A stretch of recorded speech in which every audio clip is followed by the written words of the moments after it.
mostly on Palmetto, because Palmetto as a real possibility of becoming a more thriving business district.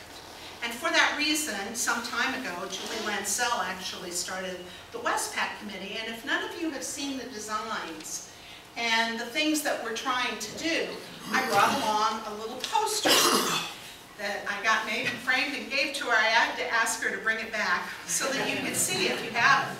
Some of the things that we've put into place with the design guidelines for the street and also for some of the character of the street.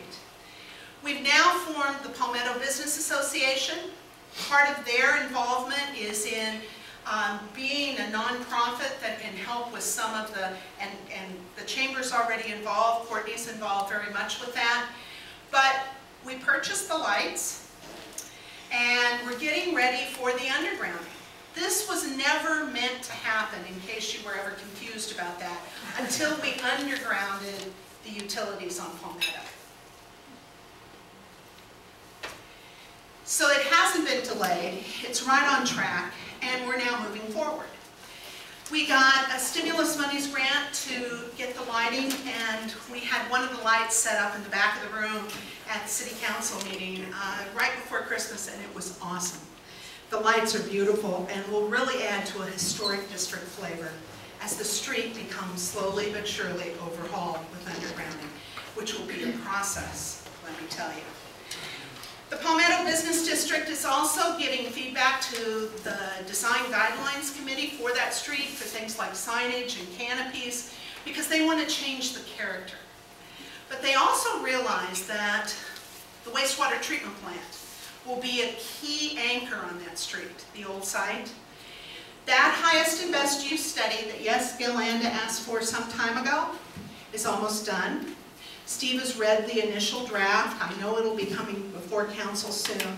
And some of the information from that is very fascinating, and some of it is exactly what we predicted, and some of it gave us some ideas for how we can make it happen.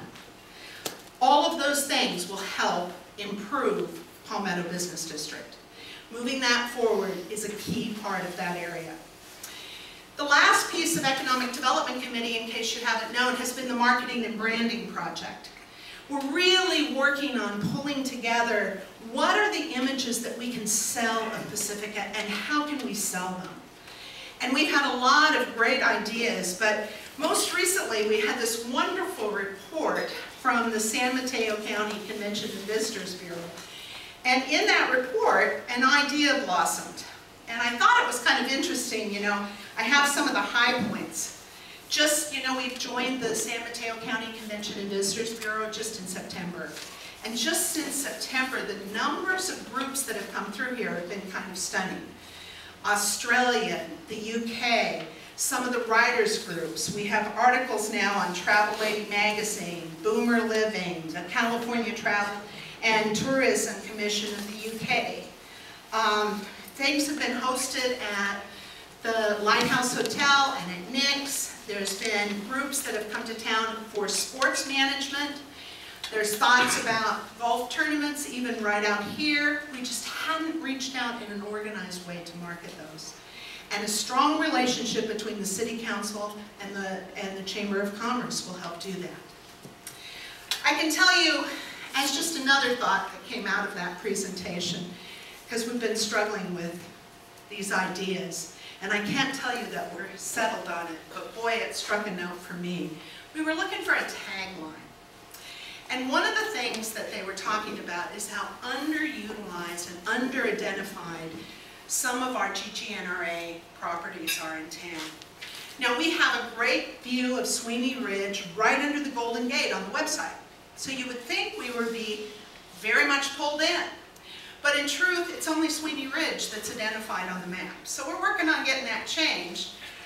But when you go to the Discovery site, and you think about what the Discovery site means, and how many people have talked about, you know, discover Palm Beach, discover Southern California, you know, how that's out there, but capitalizing on it.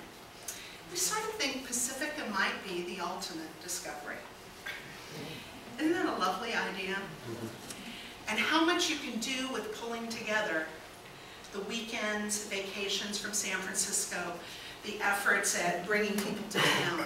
Those are things that we want to think about. I have to tell you, just in separate from the Economic Development Committee, you know that there's new developments coming.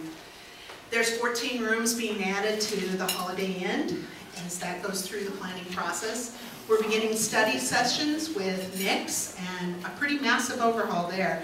If you haven't seen the plans, you're going to be stunned, absolutely stunned with the work at the potential that may happen at the hotel and Nick's there. We continue to work with the GGNRA, and one of the things that we're really looking forward to is when the tunnel does finally open, because we will have one of the most stunning biking and hiking trails in the United States as a result.